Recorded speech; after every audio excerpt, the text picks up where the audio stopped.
हर हर महादेव। दोस्तों, आप सुन रहे थे मेरे साथ मनमर्जियां भाग 77। गुड्डू के बुलाने पर गोलू दौड़ा चला आया। गुड्डू ने जब बताया कि उसने गोलू को शर्ट का कलर पूछने के लिए बुलाया है तो गोलू का मुंह उतर गया। उसने गुड्डू को साइड करके बैठते हुए कहा यार भैया, हम सोचे बहुत ही जरूरी बात होगी। अबे तो बात तो जरूरी है ही, और सिर्फ शर्ट नहीं, शगुन से भी तो पूछना है किसके लिए व्रत रखा है उन्होंने। गुड्डू ने कहा, यार खुद का ही नहीं पूछ लेते। गोलू ने झुंझलाते हुए कहा, हम नहीं पूछ सकते। गुड्डू ने कहा, काहे? गोलू ने कहा, वो हमें शर्म आती है। गुड्डू ने शर्माते हुए कहा, चुम्मी लिए तब तो नहीं आई शर्म। गोलू ने एकदम से कहा तो गुड्डू चौंका और उसके पास आकर कहा, तुमको कैसे पता? वो हम, अरे यार छोड़ो ये सब, ये बताओ शगुन है कहाँ? वो ऊपर छत पर है। वो का सबई छत पर है, तुम चलो हम कपड़े बदल कर आते हैं।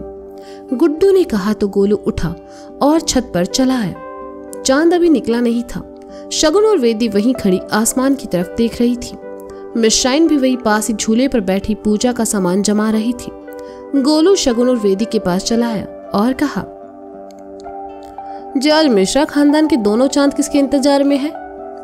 अरे गोलू भैया, आप जब से आपकी शादी फिक्स हुई है आप तो गायब ही हो गए हो। वेदी ने कहा, अरे यार वेदिया, क्या बताएं कितना फंस गए हैं शादी के नाम पर हम।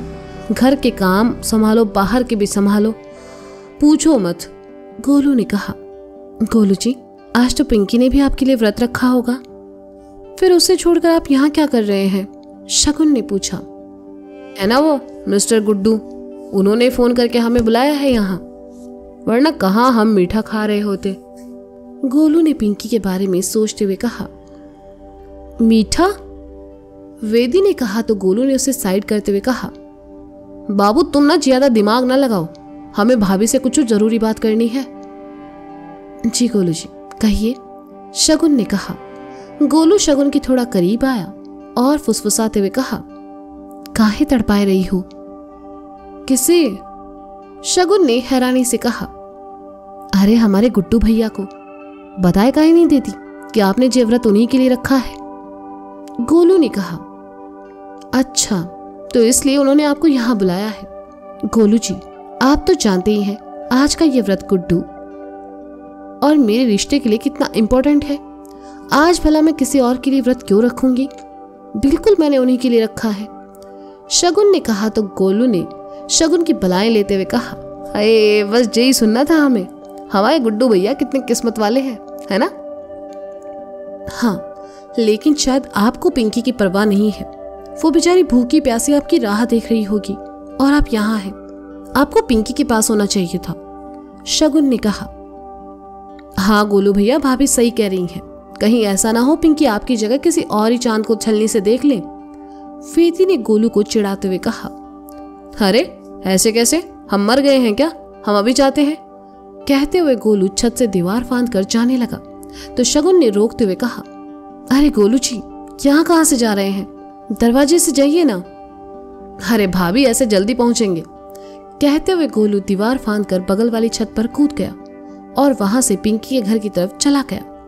गोलू के जाने के कुछ देर बाद ही गुड्डू ऊपर चला आया। अब उसे छत पर आने का कोई बहाना नहीं मिला तो उसने फोन कान से लगा लिया और झूठ मूठी बात करते हुए आ पहुंचा शगुन के बगल में। गुड्डू को वहां देखकर वेदी मिश्राइन के पास चली गई।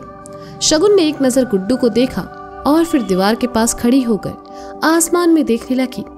गुड्डू ने देखा शगुन उसे इग्नोर कर रही है तो शगुन का ध्यान अपनी तरफ खींचने के लिए गुड्डू ने फोन पर कहा, अरे हमारे लिए तो मोहल्ले की आधी लड़कियों ने व्रत रखा है आज, पर हम तो उसे मिलेंगे ना जो सच्चे दिल से हमें चाहेगा। गुड्डू की बात सुनकर शगुन ने उसकी तरफ देखा तो गुड्डू में थोड़ा कॉन्फिडेंस और आ गया और उसने कहा, अब जिन्होंने हमारे लिए व्रत रखा है वो अगर हमें बता देती तो हम भी उन्हें कुछ ना कुछ तो गिफ्ट दे ही देते, नहीं? गुड्डू की बात सुनकर शगुन की भवें चढ़ गई। वह गुड्डू की तरफ पलटी और हाथों को बांधे उसे देखने लगी। गुड्डू ने शगुन को अपनी ओर देखता पाया तो बेचारे के लिए नाटक करना थोड़ा मुश्किल हो गया। गुड्डू हाँ हूं में जवाब देने लगा। शगुन ने उसके हाथ से फोन लिया और स्क्रीन गुड्डू को दिखाते हुए कहा, बंद है। ओह, वो शायद कट गया, शगुन ने कहा। हाँ शायद। तो क्या कह रहे थे आप? मोहल्ले की आधी लड़कियां आपके लिए व्रत रखती है, शगुन ने गुड्डू को घूरते हुए कहा। हाँ रखती तो है, उक्का है, काफी चर्चित है ना हम कन्याओं के बीच, गुड्डू ने अपने शर्ट के कॉलर को उठाते हुए कहा। शगुन ने सुना तो उसके पास आई और उसके कॉलर को वापस नीचे करते हुए प्यार से कहा, आपके मोहल्ले की लड़कियों को शायद अपनी टांगों से प्यार नहीं है, होता तो वो आपके लिए व्रत रखने का नहीं सोचती। अच्छा, तो इसे क्या समझे हम, अपने लिए खुशखबरी या फिर मोहल्ले की लड़कियों के लिए धमकी? गुड्डू ने शगुन की आंखों में देखते हुए कहा। आप बस इतना समझ लीजिए कि कृष्ण कन्हैया के पीछे चाहे जितनी गोपियां हो, एक अकेली राधा की बराबरी नहीं कर पाएगी। कहते हुए शगुन वहां से चली गई। गुड्डू ने सुना तो अपने होठों पर मुस्कुराहट तैर गई। अपनी गर्दन के पीछे हाथ लगाते हुए मुस्कुराते हुए वह चांद का इंतजार करने लगा। शगुन ने भी से भी ज्यादा चांद देखने की जल्दी आज गुड्डू को थी। गिरते पड़ते गोलू फिर पहुंचा पिंकी के घर। पिंकी छत पर पड़ी कुर्सी पर बैठी चांद के निकलने का इंतजार कर रही थी। गोलू हांफते हुए आकर पिंकी के बगल में बैठा और कहा, कब निकलेगा चांद? गोलू क्या हुआ, इतना हाफ क्यों रहे हो? कहते हुए पिंकी अपने दुपट्टे से गोलू के माथे का पसीना पोंछने लगी। इतना प्यार देखकर तो हम वैसे ही मर जाएंगे, गोलू ने जैसे ही कहा। पिंकी ने अपना हाथ उसके मुंह पर रखते हुए कहा, छी छी, कैसी बातें कर रहे हो गोलू, हमने यहाँ तुम्हारी लंबी उम्र के लिए व्रत रखा है और तुम हो कि मरने की बातें कर रहे हो। तुम्हारे लिए तो हम 100 बार मर सकते हैं पिंकिया, गोलू ने पिंकी के हाथ को थामकर उसकी आंखों में देखते हुए कहा। पिंकी भी उतने ही प्यार से गोलू को देखने लगी। दोनों खुशनुमा माहौल में बैठे थे। ठंडी हवा चल रही थी, आसमान बिल्कुल खाली। आसपास की छतों पर भी लोग घूम रहे थे, कुछ चांद का इंतजार कर रहे थे। इन सबसे बेखबर पिंकी और गोलू एक दूसरे के हाथों को थामे कंधे पर सर टिकाए चांद की राह देख रहे थे। अच्छा पिंकिया, एक बात बताओ, शादी के बाद हमारा जो बच्चा हुआ उसका नाम क्या रखेंगे? गोलू ने कहा। तुम ही बताओ क्या रखें, पिंकी ने कहा। हम तो सोच रहे कांडी रख दे, गोलू ने एकदम से कहा।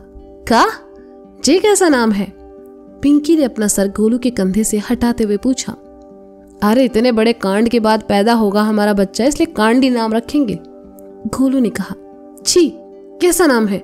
गोलू तुम भी ना, कहकर पिंकी उठी और जाने लगी तो गोलू ने उसका हाथ पकड़कर उसे अपनी तरफ खींचकर कहा, अरे मजाक कर रहे हैं बाबू, अब का अपने होने वाले बच्चों की अम्मा से मजाक भी ना करें। चलो जे नाम ना रखेंगे, हम रखेंगे प्रेम। जे तो रख सकते हैं ना, कहा है कि हमारे पहले और आखिरी प्रेम की निशानी होंगे वो। गोलू सब देख रहे हैं, पिंकी ने धीरे से कहा। देखने दो, और देख कर रहे हैं उन सालों की जल रही है कि तुम हम जैसे लड़के को कैसे मिल गई, गोलू ने कहा तो पिंकी शर्माने लगी और कहा, control your feelings Gupta ji, वरना फिर से कोई कांड हो जाएगा। अरे हम तो चाहते हैं कांड हो, कहते हुए गोलू ने जैसे ही अपने होठों को पिंकी के गाल की तरफ बढ़ाया, उसका फोन फिर बजा। पिंकी ने गोलू को पीछे धकियाया और मुस्कुराकर कहा, पहले इसे संभालो, तब तक हम नीचे जाकर पानी का लोटा लेकर आते हैं, उसी से तो व्रत खुलेगा हमारा। गोलू के रंग में फिर भंग पड़ चुका था। उसने फोन देखा, गुड्डू का था। गोलू ने रोनी सी सूरत बनाई और अपना फोन अपने सर पर दे मारा और फिर सर सहलाते हुए फोन उठाकर कहा, हाँ भैया। गोलू लगता है तुमको तुम्हारी जिंदगी से प्यार नहीं है, साले हम कहे थे ऊपर छत पर चलो हम आते हैं, तुम हमें चकमा देकर भाग गए। दूसरी तरफ से गुड्डू ने कहा, अरे भैया वो एक जरूरी फोन आ गया था तो आना पड़ा, हम आते हैं ना वापस, परेशान काहे हो रहे हैं आप, गोलू ने कहा। वापस तो तुम आओगे बेटा, क्योंकि तुम्हारे घर के बाहर ही खड़े हैं, 2 मिनट में बाहर आओ वरना हम अंदर आ रहे हैं, गुड्डू ने कहा। गोलू ने जैसे ही सुना उसकी हालत खराब, वह अपने घर में नहीं था और अगर गलती से भी गुड्डू घर के अंदर गया और उसे गोलू वहां नहीं मिला तो मुसीबत। अगर गलती से गुप्ता जी ने बता दिया कि पिंकी के घर है तो मुसीबत। का हुआ, मौत आ गई तुमको? ठीक है हम अंदर आ रहे हैं, गुड्डू ने कहा। अरे भैया भैया भैया रुको, तुम रहने दो, हम ही आते हैं। गोलू ने कहा। ठीक है, जल्दी आओ, कहकर गुड्डू ने फोन काट दिया और गोलू का इंतजार करने लगा। उधर गोलू को कुछ समझ नहीं आ रहा था, बेचारा बुरी तरह फंस गया था। हालांकि पिंकी की गली से आगे वाली गली में ही गोलू का घर था। गोलू ने फोन जेब में रखा और पिंकी की छत की बालकनी से लटक कर जैसे ही नीचे कूदा, शर्मा जी को लगा चौर है। उन्होंने गोलू को धर लिया। गोलू उनके चंगुल से निकला और कहा, अरे यार ससुर जी, हम हैं। तो आप बालकनी से क्यों आ रहे हैं? घर में सीढ़ियां भी तो है। शर्मा जी ने हैरानी से कहा। वो सब ना बहुत लंबी कहानी है, हम आकर बताते हैं आपको। कहते हुए गोलू अपनी स्कूटी के पास आया, उसे उठाया, चाबी घुमाई, लेकिन स्कूटी जस की तस पड़ी थी। गुड्डू का गुस्सा गोलू ने अपनी स्कूटी पर निकाला और एक लात मारकर उसे फिर गिराते हुए कहा, एक बार हमारी शादी हो जाने दो, सबसे पहले तुम्हें ही बेचेंगे, मनूस कहीं की।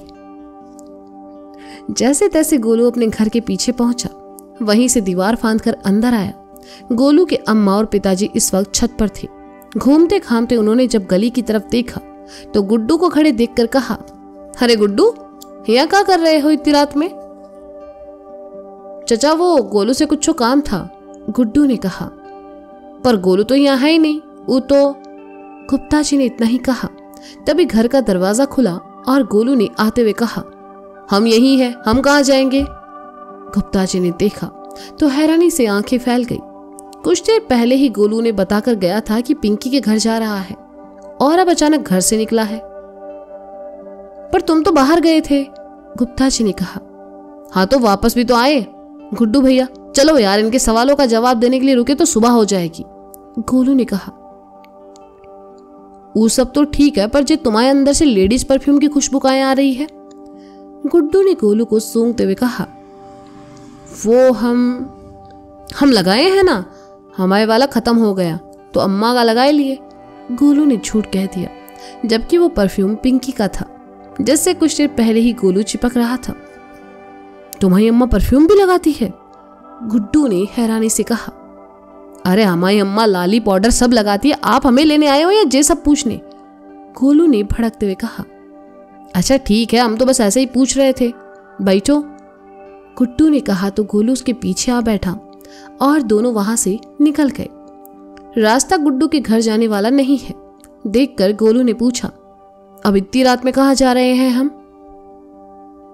अरे वो मोहन शर्मा है ना, तुम्हारी होने वाली बीवी के पिताजी, उन्हीं से कुछ जरूरी काम था हमें, इसलिए जा रहे हैं। तो सोचा आज करवा चौथ है, शर्मा जी की बिटिया भी तुम्हारे लिए व्रत रखी होगी, तो मिलवा देते हैं तुमको। गुड्डू ने जैसे ही कहा, गोलू का गला सूख गया, क्योंकि गुड्डू जिस शर्मा जी के घर जा रहा था उस घर से गोलू का दूर दूर तक कोई लेना देना नहीं था। गुड्डू ने घर के सामने आकर बाइक रोकी और उतरकर दरवाजा खटखटाया। मोहन शर्मा ने दरवाजा खोला और कहा, मिश्रा जी का फोन आया था कुछ देर पहले, उन्होंने कहा कि तुम आ रहे हो, आओ अंदर आओ। गुड्डू आगे बढ़ गया, लेकिन गोलू के पैर तो वहीं जमीन से ही चिपक गए, उससे आगे बढ़ा ही नहीं गया। कहीं गुड्डू उनके सामने शादी की बात ना कहते। गुड्डू ने पलटकर देखा गोलू दरवाजे पर ही है, तो वह उसके पास आया और कहा, क्या हुआ, यहाँ काहे खड़े हो, चलो अंदर।